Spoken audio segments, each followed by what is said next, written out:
साथियों सभी का स्वागत और अभिनंदन है। आज हम लोग महाजनपद काल को कंप्लीट करेंगे।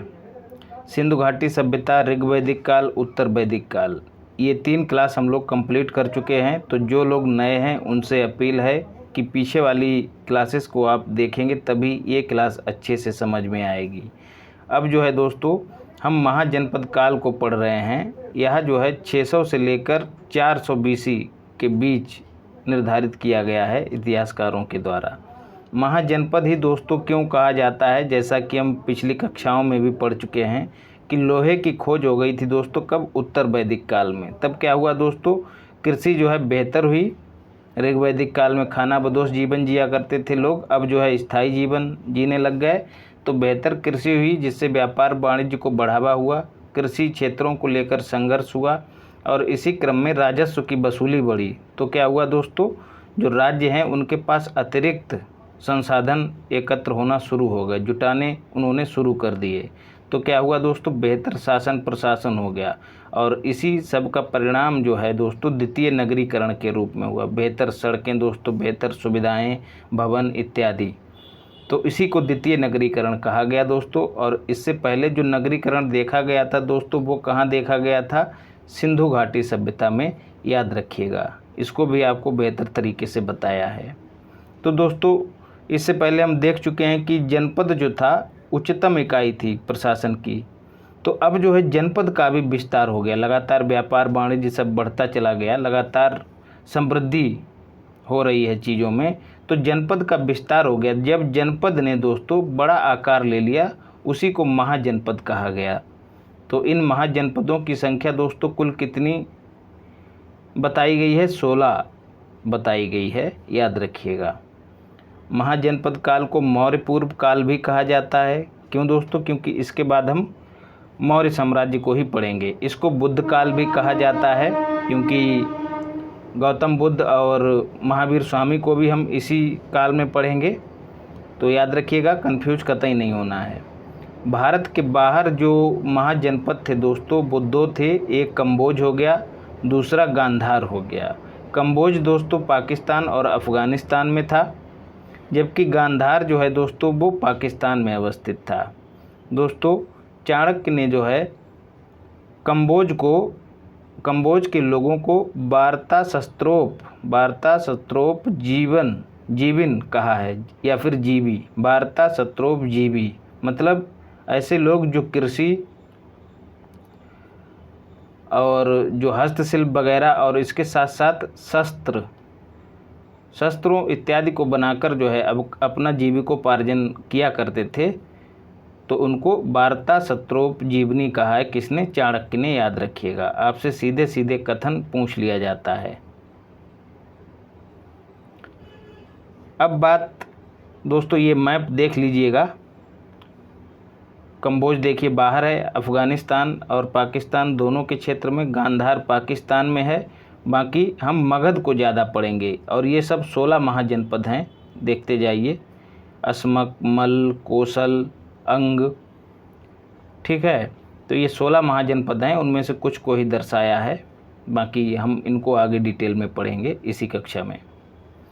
अब सवाल बनता है कि इन महाजनपदों के बारे में जानकारी कहाँ से प्राप्त होती है। तो याद रखिएगा ब्राह्मण ग्रंथों से जानकारी प्राप्त होती है। ऋग्वैदिक काल में हम पढ़ चुके हैं कि ब्राह्मण क्या होते हैं दोस्तों। बौद्ध साहित्य से जानकारी प्राप्त होती है, जैन साहित्य से जानकारी प्राप्त होती है। पहले ब्राह्मण साहित्य में देख लेते हैं दोस्तों।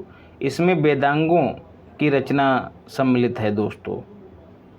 वेदांग क्या होते हैं दोस्तों, छोटी छोटी टीकाएँ होती हैं जिनमें वेदों की सरल व्याख्या की गई है।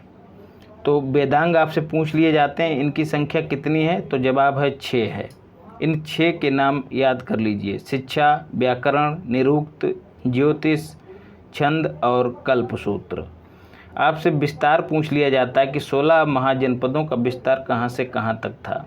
तो उत्तर में सबसे उत्तर में जो है कंबोज था, पश्चिम में गांधार था, पूरब में अंग था और दक्षिणी जो महाजनपद था वो अस्मक था, याद रखिएगा, एकमात्र अस्मक। बौद्ध साहित्य की बात करें दोस्तों, त्रिपिटक साहित्य से जानकारी प्राप्त होती है। बौद्ध साहित्य में त्रिपिटक किसे कहते हैं दोस्तों? विनय पिटक, सुत्त पिटक और अभिधम्म पिटक। देखिए 3 पिटक हो गए, 1, 2 और 3। इन तीनों के सम्मिलित रूप को ही त्रिपिटक कहते हैं, याद रखिएगा। आपसे पूछ लिया जाता है कि विनय पिटक में क्या दिया गया है, तो बौद्ध धर्म से संबंधित नियम और विनियम दिए गए हैं। सुत्त पिटक में शिक्षाएं दी गई हैं। कैसे याद रखना है? सुत्त और शिक्षा, सुत्त में भी सा है और शिक्षा में भी सा है। अभिधम्म पिटक में दोस्तों दर्शन संबंधी चीज़ें दी गई हैं बौद्ध धर्म से संबंधित। तो अभिधम्म, हम अशोक का धम्म पढ़ते हैं तो वो भी एक तरह का दर्शन ही होता है अशोक का। तो अभिधम्म पिटक में क्या है? बौद्ध धर्म से संबंधित दर्शन है।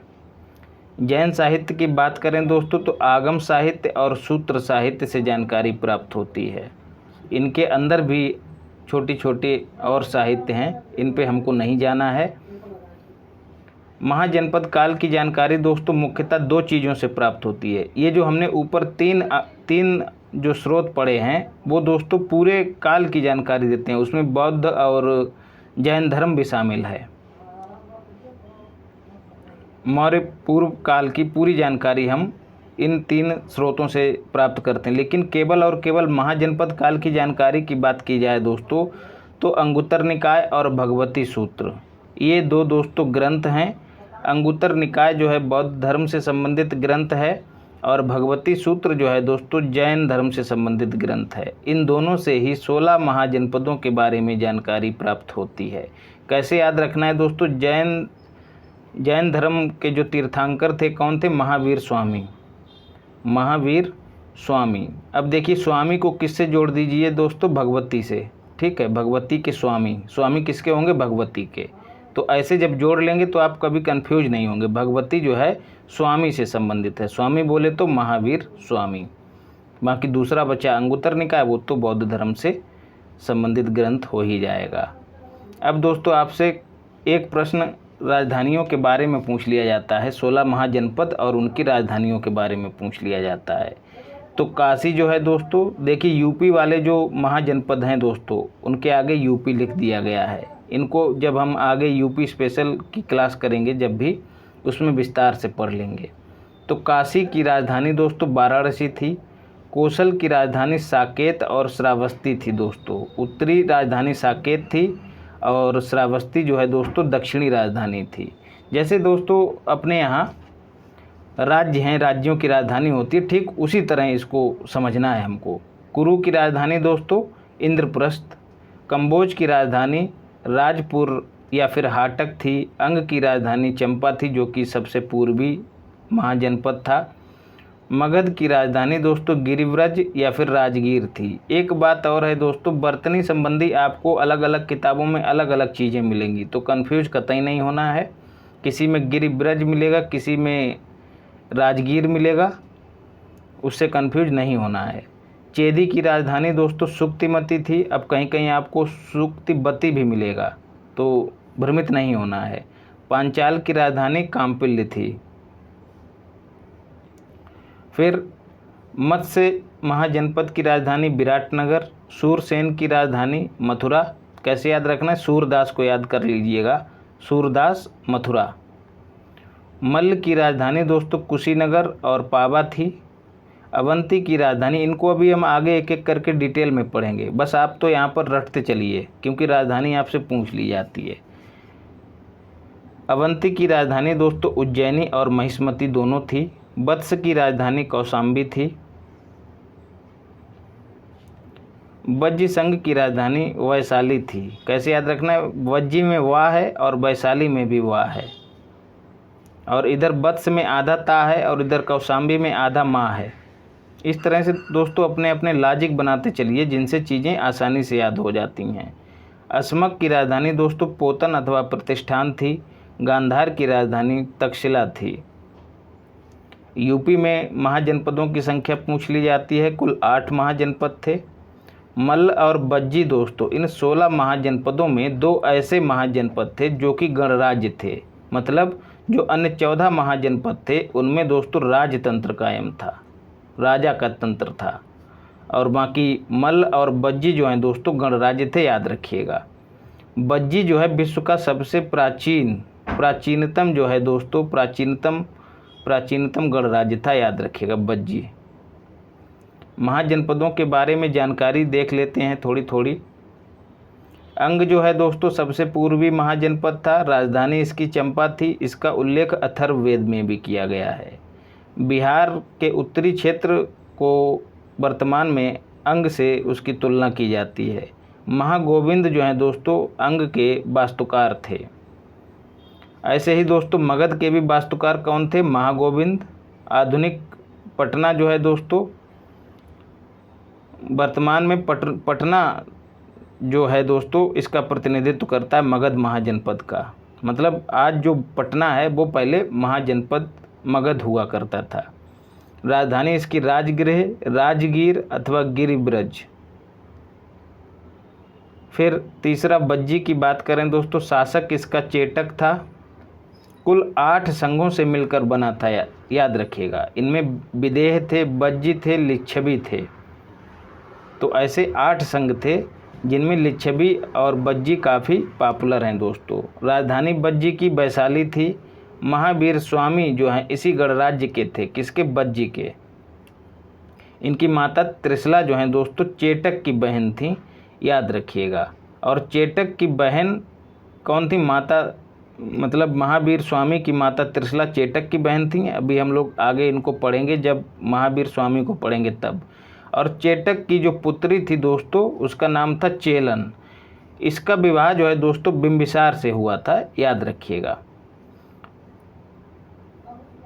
फिर काशी की बात करें दोस्तों, वाराणसी इसकी राजधानी थी। इसको अभिमुक्त क्षेत्र भी कहते थे दोस्तों, अभिमुक्त क्षेत्र काशी को। इसका राजा दोस्तों ब्रह्मदत्त और अश्वसेन था। अभिमुक्त क्षेत्र दोस्तों बफर क्षेत्र को कहते हैं, याद रखिएगा। कोसल जो है दोस्तों उसकी राजधानी श्रावस्ती थी। एन का मतलब नॉर्थ, उत्तरी, और साउथ दक्षिणी राजधानी साकेत थी। सरयू नदी से जो है कोसल 2 भागों में बंट जाता था। उनमें से उत्तरी की श्रावस्ती और दक्षिणी की साकेत राजधानी होती थी। प्रसेनजीत, तो इससे क्या दोस्तों अनुमान लगता है कि कोसल जो है दोस्तों अयोध्या, वर्तमान में अयोध्या के आसपास का क्षेत्र जो है उस समय के कोसल के नाम से जाना जाता था। प्रसेनजीत इसका शासक था। बुद्ध का हम उम्र था, मतलब बुद्ध के बराबर ही इसकी उम्र थी। तो इसका क्या निष्कर्ष निकलेगा? ये गौतम बुद्ध का समकालीन था। शाक्यों का कपिलवस्तु गणराज्य भी इसी में शामिल था, कोसल में, याद रखिएगा। अवंती की बात करें दोस्तों, इसकी पहचान वर्तमान में मध्य प्रदेश से की जाती है। इसकी राजधानी उज्जैनी थी और महिष्मती थी। राजा जो है दोस्तों यहाँ का चंडप्रद्योत था, जिसको पीलिया हुआ था दोस्तों। और पीलिया हुआ था तो बिंबिसार ने जो है, जो कि मगध का शासक था, उसने अपने राजवैद्य जीवक को इसका इलाज करने के लिए भेजा, याद रखिएगा। अवंती शासक चंडप्रद्योत के यहाँ। लोहे की खान दोस्तों मगध में भी थी। तो ये दूसरा ऐसा महाजनपद है जहाँ लोहे की खान पाई गई है। बुद्ध और महावीर के समकालीन था कौन? चंडप्रद्योत, ये भी याद रखिएगा। वत्स की बात करें दोस्तों, इसकी राजधानी कौशाम्बी थी। इसकी पहचान वर्तमान के प्रयागराज से की जाती है और उसके आसपास के क्षेत्र से की जाती है। बौद्ध और जैन दोनों धर्मों का केंद्र था। शासक जो है दोस्तों इसका उदयन था, याद रखिएगा। यहाँ पर है उदयन, और आगे जब हम लोग हर्यक वंश पढ़ेंगे तो वहाँ पर हो जाएगा उदयन, याद रखिएगा, उदयन। तो उदयन और उदयन में कन्फ्यूज नहीं होना है, इसीलिए इसका वंश भी याद रखिएगा। पौरव वंश से संबंधित था ये उदयन। गौतम बुद्ध और बिंबिसार का समकालीन था उदयन। चंडप्रद्योत की पुत्री वासदत्ता से इसने विवाह किया था। पिंडोला ने जो है दोस्तों इसको दीक्षा दी थी बौद्ध धर्म में। पिंडोला जो है दोस्तों गौतम बुद्ध का शिष्य था। उसने जो है उदयन को दीक्षित किया था बौद्ध धर्म से।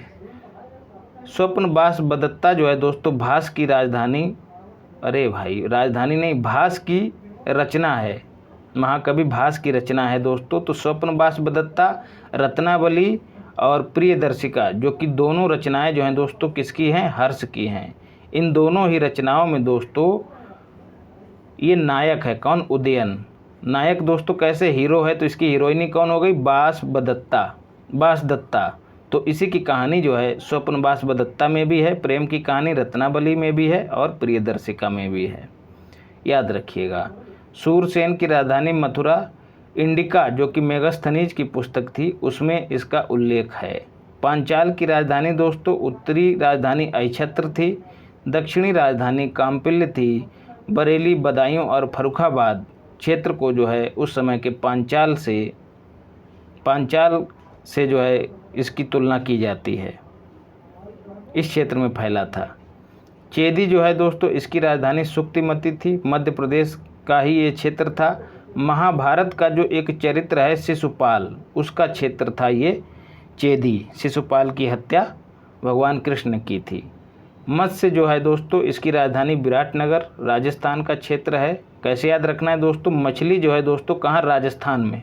अब राजस्थान में दोस्तों मरुस्थल है तो मछली कहाँ से होगी, लेकिन यहाँ पर विरोधाभास है, अब भूलेंगे नहीं। कुरु दोस्तों इसकी राजधानी इंद्रप्रस्थ और हस्तिनापुर थी। वर्तमान में दिल्ली मेरठ का क्षेत्र जो है उस समय कुरु के नाम से जाना जाता था। तो याद रखिएगा इंद्रप्रस्थ, जहाँ इंद्र बैठे मतलब मोदी जी बैठे हैं, कहाँ, दिल्ली में। इंद्रप्रस्थ जरूर याद रखिएगा, कभी कभी पूछ लिया जाता है कि दिल्ली वर्तमान में मतलब वर्तमान का दिल्ली उस समय किस नाम से जाना जाता था, ऐसे पूछा जा सकता है, तो इंद्रप्रस्थ। मल्ल की बात करें दोस्तों इसकी राजधानी कुशीनगर अथवा कुशीनारा थी। वर्तमान में देवरिया क्षेत्र से इसकी पहचान की जाती है। गणतंत्रात्मक शासन था यहाँ पर, जैसा कि अभी ऊपर भी बताया है आपको। मल्ल और बज्जी दो ऐसे महाजनपद थे जहाँ गणतंत्रात्मक शासन था। कुशीनगर में जो है दोस्तों बुद्ध को महापरिनिर्वाण प्राप्त हुआ था, और पाबा में जो है दोस्तों महावीर स्वामी की मृत्यु हुई थी। बौद्ध धर्म में बुद्ध की मृत्यु को महापरिनिर्वाण कहा जाता है, याद रखिएगा। तो कुशीनगर, कुशीनारा और पाबा जो हैं दो राजधानियाँ थीं किसकी, मल्ल की। असमक की बात करें दोस्तों दक्षिणी महाजनपद था। पोतन या प्रतिष्ठान इसकी राजधानी थी, ये गोदावरी नदी के तट पर स्थित था। गांधार की बात करें दोस्तों इसकी राजधानी तक्षशिला थी, जो कि वर्तमान में पाकिस्तान में अवस्थित था। अन्य नगर इसका है पुष्कलावती, याद रखिएगा। ऊनी वस्त्र उत्पादन के लिए ये प्रसिद्ध था। ऐसे ही दोस्तों सूती वस्त्रों के उत्पादन के लिए वाराणसी उस समय प्रसिद्ध था। कम्बोज की बात दोस्तों हाटक या राजपुर इसकी राजधानी थी, ठीक है। कम्बोज जो है दोस्तों बाहरी महाजनपद है। तो दोस्तों भारत का फाटक, फाटक मतलब दरवाज़ा, भारत का फाटक पार करके कहाँ जाना है, कम्बोज। तो कम्बोज की राजधानी हाटक या फिर राजपुर थी। अफ़गानिस्तान और पाकिस्तान के क्षेत्र में ये अवस्थित था। घोड़ों के लिए ये प्रसिद्ध था, याद रखिएगा। अच्छे घोड़े यहाँ पर मिलते थे। अब बात करते हैं मगध महाजनपद की अलग से। इसके उत्कर्ष के कारणों को जानते हैं। भौगोलिक इसकी स्थिति ऐसी थी दोस्तों कि यह जो है लगातार समृद्धि प्राप्त करता चला गया। राजधानी इसकी गिरिब्रज और पाटलिपुत्र थी, याद रखिएगा। तो जो गिरिब्रज या फिर राजगृह नाम की राजधानी थी वो 5 पहाड़ियों से घिरी थी, इसलिए दोस्तों ये सुभेद्य था, मतलब इस पे आक्रमण किया जाना कठिन था।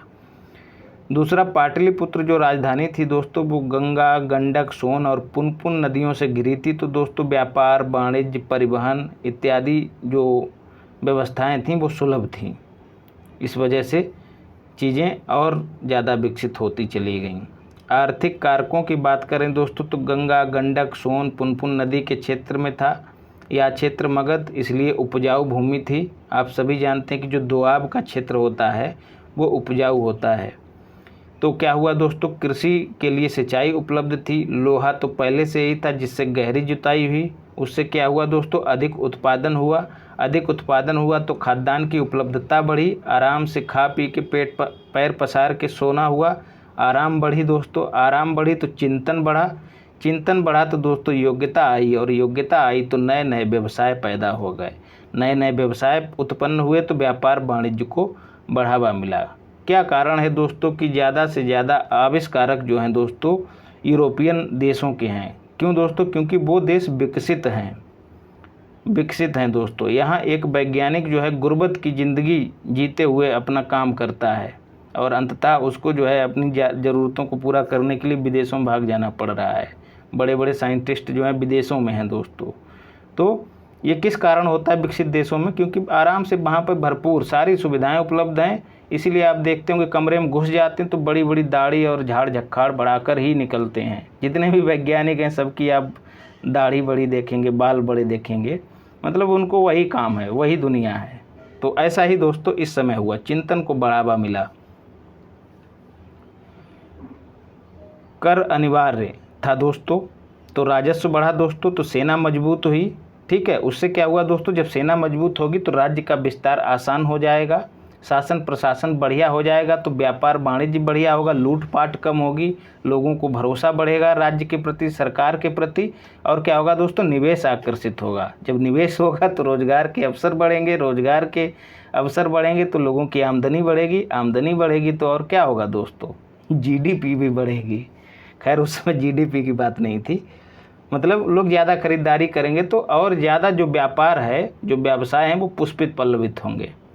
आहत सिक्कों का चलन दोस्तों इस समय शुरू हो गया था। इन्हें पंचमार्क सिक्के भी कहते हैं। जैसे कहते हैं ना कि हमारी भावनाएं आहत हो गई। आहत का मतलब उठाया किसी ने ठप्पा और मार दिया। ठीक है, तो ये ठप्पा होता था, ठप्पा लगा के सिक्के बनाए जाते थे जो कि चांदी के बने होते थे। ये भी आपसे पूछ लिया जाता है कि आहत सिक्के किसके बने हुए होते थे, तो चांदी के बने हुए होते थे। इन पर मछली, पेड़, पशु इत्यादि का चित्रण जो है अंकित रहता था, चित्र जो हैं वो अंकित रहते थे। राजनीतिक व्यवस्था भी कारण रही है दोस्तों, क्योंकि मजबूत राजनीतिक व्यवस्था रही है, महान शासक हुए हैं, एक से एक महान शासक हुए हैं दोस्तों। हर्यक वंश, शिशुनाग वंश, नंद वंश और मौर्य वंश ने जो है इस पर शासन किया दोस्तों। थोड़ा थोड़ा देख लेते हैं, इनको भी आगे विस्तार में भी पढ़ेंगे। हर्यक वंश में दोस्तों बिंबिसार जो है दोस्तों, इसने हर्यक वंश की स्थापना की। उसके बाद अजातशत्रु आया, उसके बाद उदयन आया। याद रखिएगा ये उदयन मगध वाला है और वो जो हम ऊपर पढ़े हैं वो कहाँ का, वत्स वाला है। अंतिम शासक नागदशक था दोस्तों। इसकी मृत्यु कर दी किसने, शिशुनाग ने की, और इसने जो है शिशुनाग वंश की नींव डाली। ये जो है दोस्तों नागदशक अंतिम शासक था। शिशुनाग जो था इसका अमात्य था, मतलब मंत्री था, तो इसने इसको टपका दिया और बाद में अपने अलग वंश की नींव डाली, शिशुनाग वंश की। अच्छा, याद कैसे रखेंगे दोस्तों, बिंबिसार, अजातशत्रु और उदयन। इसका एक ट्रिक है, बिंबिसार का शत्रु उदय हुआ नागदशक में।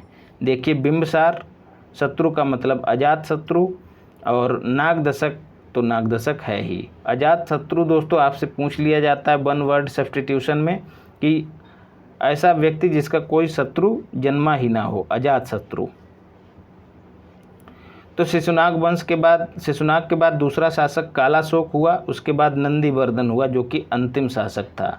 इसकी हत्या दोस्तों महापदम नंद ने की और नंद वंश की स्थापना की इसने।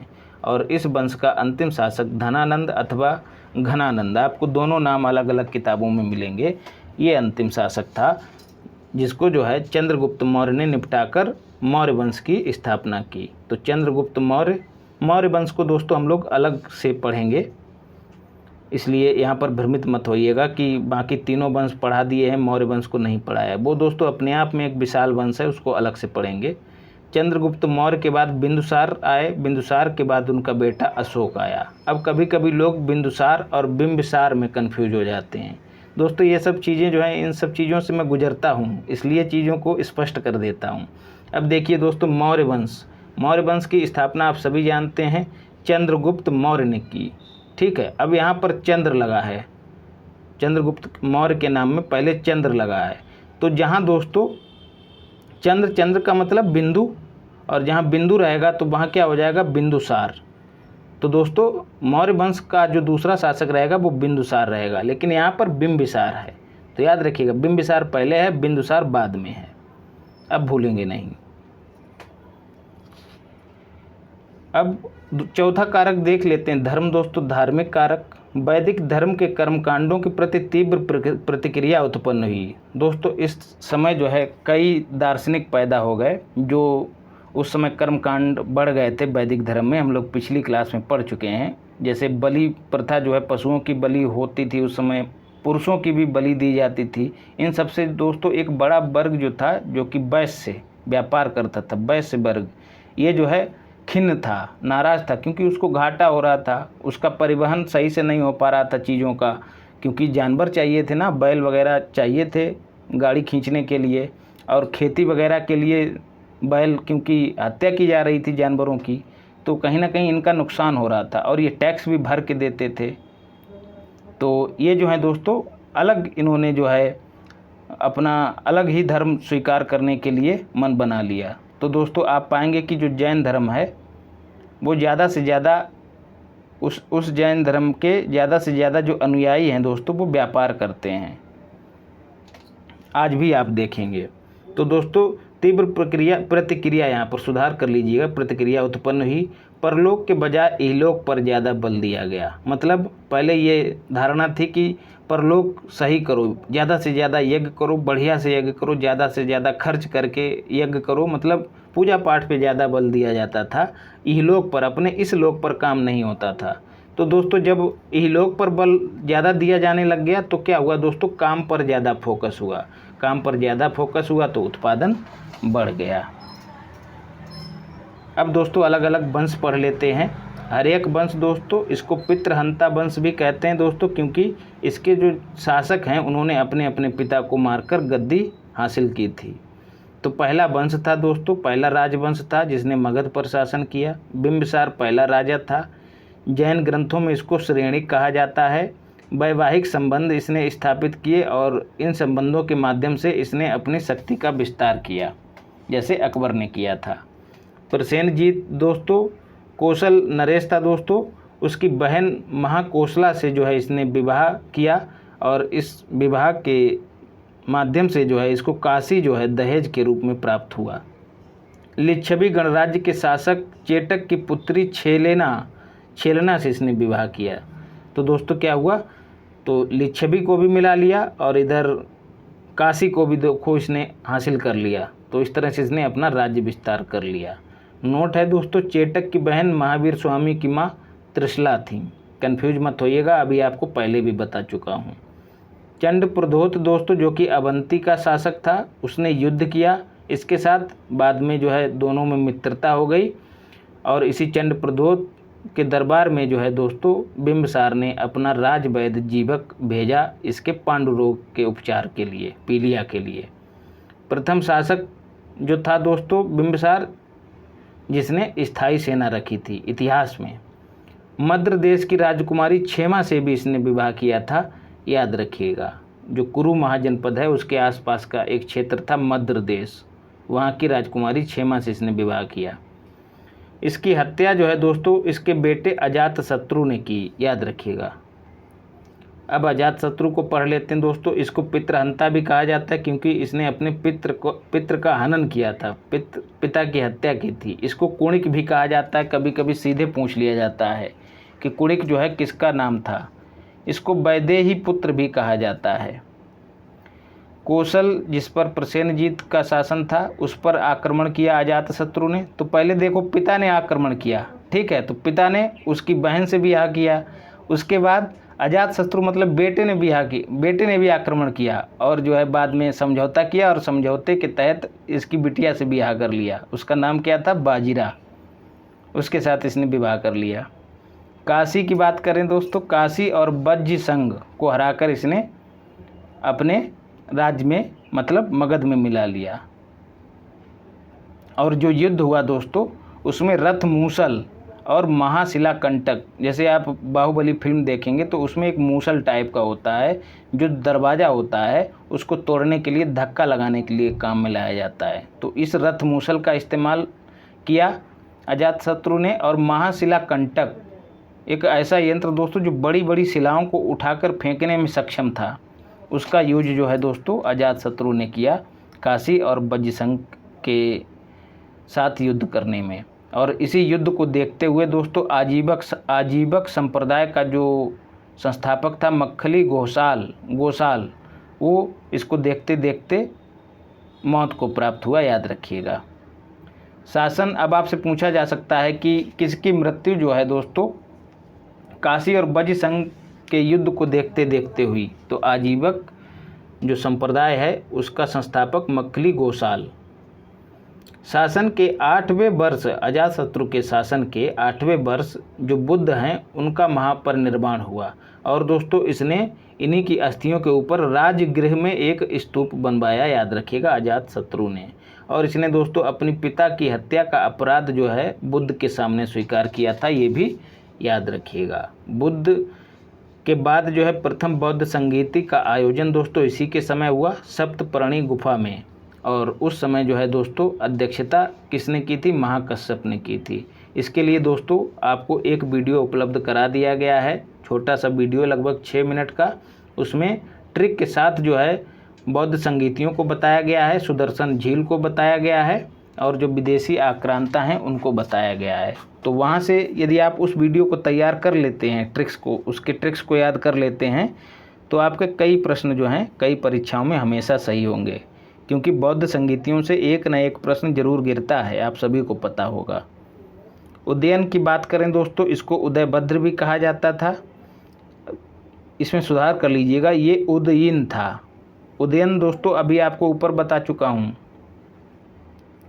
अजातशत्रु की हत्या उदयन ने की दोस्तों। पाटलिपुत्र की स्थापना की दोस्तों, इसको उस समय जो है कुसुमपुरा के नाम से जाना जाता था। बीपीएससी में ये प्रश्न पूछ लिया जाता है। राजधानी को दोस्तों राजगृह से कहाँ लेके आया? पाटलिपुत्र। कौन? उदयन। एक सवाल ऐसे भी पूछ लिया जाता है कि कौन सा शासक मगध की राजधानी को राजगृह से पाटलिपुत्र लेके आया, या फिर पाटलिपुत्र की स्थापना किसने की? दोस्तों उदयन जो है दोस्तों जैन धर्म का अनुयायी था। अंतिम शासक जो है दोस्तों नागदशक था इस वंश का, याद रखिएगा, किस वंश का? हर्यक वंश का, जिसको जो है दोस्तों शिशुनाग ने जो है मार दिया था, जो कि इसका अमात्य था, याद रखिएगा। तो शिशुनाग वंश की स्थापना किसने की? शिशुनाग ने। इसने नागदशक को मारकर स्थापना की थी। राजधानी को पाटलिपुत्र से फिर वैशाली लेके चला गया ये, क्योंकि वैशाली जो है उसकी माँ की जन्मस्थली थी, याद रखिएगा। कुछ चीज़ें जो हैं दोस्तों अगर आप क्रम से याद कर लेते हैं तो चीज़ें स्पष्ट होती चली जाती हैं। जैसे पहले उदयन जो है राजधानी को राजगृह से कहाँ ले गया? पाटलिपुत्र। अब पाटलिपुत्र से फिर वैशाली लेके कौन चला आया? शिशुनाग। उदयन के ठीक बाद, नागदशक के ठीक बाद दोस्तों। नागदशक जो था काफ़ी विषयी व्यक्ति था, भोग विलास में लगा रहता था, इसलिए ज़्यादा कुछ कर नहीं पाया। कालाशोक की बात करें दोस्तों, ये भी इसी वंश का था। राजधानी को पुनः पाटलिपुत्र ले गया वैशाली से। द्वितीय बौद्ध संगीति का आयोजन इसी के समय हुआ, और इसकी अध्यक्षता किसने की थी? सर्वकामी ने की थी। कहीं कहीं आपको सर्वकामी भी मिलेगा। अंतिम शासक इस वंश का दोस्तों नंदीवर्धन या फिर महानंदी था। नंद वंश की बात करें दोस्तों, इसका संस्थापक महापद्म नंद था। महानंदिन की हत्या करके इसने अपने वंश की स्थापना की थी महापद्म नंद ने। दोस्तों ये दासी का पुत्र था, याद रखिएगा, बहुत बड़ी बात है ये। एक दासी का पुत्र जो उसी राजमहल में दासी थी, उसके पुत्र ने पूरी सत्ता पलट के रख दी। तो दोस्तों इच्छा शक्ति अगर मजबूत है तो कोई भी बाधा रोक नहीं सकती। महापद्म नंद को दोस्तों सर्वछत्रांतक, भार्गव, अपरो परशुराम और एकराट कहा जाता था। देखिए दोस्तों भार्गव जो है भगवान परशुराम का दूसरा नाम है, ठीक है, परशुराम। अब परशुराम आप सभी जानते हैं, इन्होंने कहा जाता है कि पूरी पृथ्वी को 21 बार क्षत्रिय मुक्त कर दिया था, क्षत्रिय विहीन कर दिया था। तो दोस्तों सर्व छत्रांतक मतलब सभी क्षत्रियों का अंत करने वाले कौन? महापद्म नंद। भार्गव मतलब परशुराम की तरह, क्योंकि इन्होंने भी ऐसा ही किया। अपरो परशुराम मतलब एक और परशुराम, एक तो परशुराम थे ही, एक और परशुराम, इन्हीं को कहा जाता है। एक राट मतलब बड़े से, मतलब कई राजाओं पर शासन करने वाले। एक राट को हम पिछली कक्षा में पढ़ चुके हैं बेहतर तरीके से। इसने जो है दोस्तों असमक जो कि दक्षिणी महाजनपद था और कलिंग को विजित किया। कलिंग के खारवेल अभिलेख से महापद्म नंद के द्वारा कलिंग विजय के बारे में जानकारी मिलती है, याद रखिएगा। और इसी विजय के दौरान जो है दोस्तों महापद्म नंद वहाँ से जिनसेन की प्रतिमा पाटलिपुत्र लेके आया था, याद रखिएगा। और दोस्तों इसी अभिलेख से जानकारी मिलती है, सवाल सीधे पूछा जाता है, रट लेना कतई, नहरों का निर्माण जो है दोस्तों महापद्म नंद ने किया था। कहाँ? कलिंग में। इसके प्रमाण भी कहाँ से मिलते हैं? खारवेल के अभिलेख से, याद रखिएगा दोस्तों। ये जो चैप्टर है वो रटने वाला तो है ही, लेकिन जब चीज़ों को कहानी से जोड़ के तैयार कर लेंगे तो भूलेंगे नहीं, आसानी से रट जाएंगे। नहीं तो लूसेंट को रटते रटते थक जाएंगे। लूसेंट लोगों को क्यों नहीं याद होती? इसी वजह से नहीं याद होती। चीज़ें वहाँ पर केवल और केवल रटने के लिए दी गई हैं। स्टोरी पहले से जाने रहो तो रट जाओगे। लेकिन दोस्तों आपको जो ये कंटेंट दे रहा हूँ, इसके बाद आपको ना लूसेंट पढ़ने की आवश्यकता है, ना घटना चक्र पढ़ने की आवश्यकता है। एक बार क्रॉस चेक करने के लिए देख लीजिएगा, सारा का सारा कवर हो रहा है। धनानंद या फिर घनानंद, यह जो है दोस्तों नंद वंश का अंतिम शासक था। चंद्रगुप्त मौर्य ने जो है इसकी हत्या कर दी थी और मौर्य वंश की स्थापना की थी। आप सभी जानते हैं, चाणक्य की हेल्प ली थी चंद्रगुप्त मौर्य ने। सिकंदर का आक्रमण इसी के समय हुआ था। दरबार में गए भी थे दोस्तों चाणक्य इसको आगाह करने कि सिकंदर आक्रमण कर रहा है, हमको सजग हो जाना चाहिए, तो उनकी खिल्ली उड़ाई गई थी। यूनानी ग्रंथों में दोस्तों इसको अग्रमीज कहा जाता है, याद रखिएगा। अब देखिए यूनानी ग्रंथों की बात हो रही तो इससे क्या निष्कर्ष निकलता है कि यूनानी लेखक भी भारत में उस समय आ गए थे। तो जो महाजनपद काल है उसकी जानकारी के स्रोत जो दोस्तों कौन कौन से हैं? कुछ विदेशी स्रोत भी हैं, याद रखिएगा। विदेशी साहित्य भी जो है महाजनपदों के बारे में जानकारी देता है। सिकंदर के साथ कई ऐसे लेखक आए थे जैसे एरिस्टार्कस, नियार्कस, प्लिनी इत्यादि, जिन्होंने भारत के बारे में उल्लेख किया। तो अग्रमीज कहा गया दोस्तों घनानंद या धनानंद को। सेनापति इसका भद्रसाल था दोस्तों धनानंद का, जिसके साथ मौर्य वंश के शासक चंद्रगुप्त मौर्य ने युद्ध किया था। स्थूल भद्र जो है दोस्तों इसके अमात्य थे, मतलब मंत्री थे। कुछ इंपॉर्टेंट फैक्ट्स हैं दोस्तों। नंद वंश जो है पूरा का पूरा जैन धर्म का अनुयायी था। नंदों ने एक नई माप प्रणाली विकसित की थी, नंदोपक्रम निमानपी, उसकी शुरुआत की थी। नंदों ने बड़े पैमाने पर आहत सिक्के चलाए थे। वर्ष, उपवर्ष, बररुचि और कात्यायन और पाणिन जो हैं दोस्तों विद्वान थे नंद वंश में, याद रखिएगा। इस वंश के समकालीन विद्वान थे। पाणिन दोस्तों वही जिन्होंने अष्टाध्यायी की रचना की थी। प्राचीनतम सिक्के जो हैं दोस्तों आहत सिक्के हैं, जो कि चांदी के बने होते थे। 600 बीसी के प्रारंभ में सर्वशक्तिशाली नगर जो है दोस्तों वो काशी था। विश्व का पहला गणतंत्र जो है दोस्तों स्थापित हुआ था कौन सा? लिच्छवी, याद रखिएगा। वैशाली राजधानी थी, आपको पहले भी बता चुका हूँ। प्राचीन श्रावस्ती का नगर विन्यास जो है दोस्तों अर्धचंद्राकार था, ये सवाल पूछा गया है। कालपी नगर जो है दोस्तों यमुना के किनारे बसा था। राजा वसुदेव ने इसकी स्थापना की थी। आज जो है यूपी के जालौन जिले में ये कालपी स्थित है। मालवा क्षेत्र में मगध की सत्ता का विस्तार किसने किया था? शिशुनाग ने किया था। चंद्रप्रद्योत को हराकर इसने अवंती को जीता था और मालवा में विस्तार कर लिया था। तो दोस्तों चैनल को सब्सक्राइब करिए। पीसीएस पार्थ टेलीग्राम चैनल है, पीसीएस पार्थ। इसी तरह से इसी फॉर्मेट में सर्च कीजिएगा, यहाँ पर आपको पीडीएफ मिल जाएगी। और व्हाट्सएप नंबर है, यहाँ पर जो भी आपको दिक्कत हो उसके लिए कॉल कर सकते हैं। और इसके साथ ही पेड ग्रुप चल रहा है निबंध का, उसमें आप जुड़ने के लिए संपर्क कर सकते हैं। तो दोस्तों अपने चित्र और चरित्र तीनों का ख्याल रखिए और उनको पवित्र बनाए रखिए और चैनल को सब्सक्राइब कीजिए। धन्यवाद।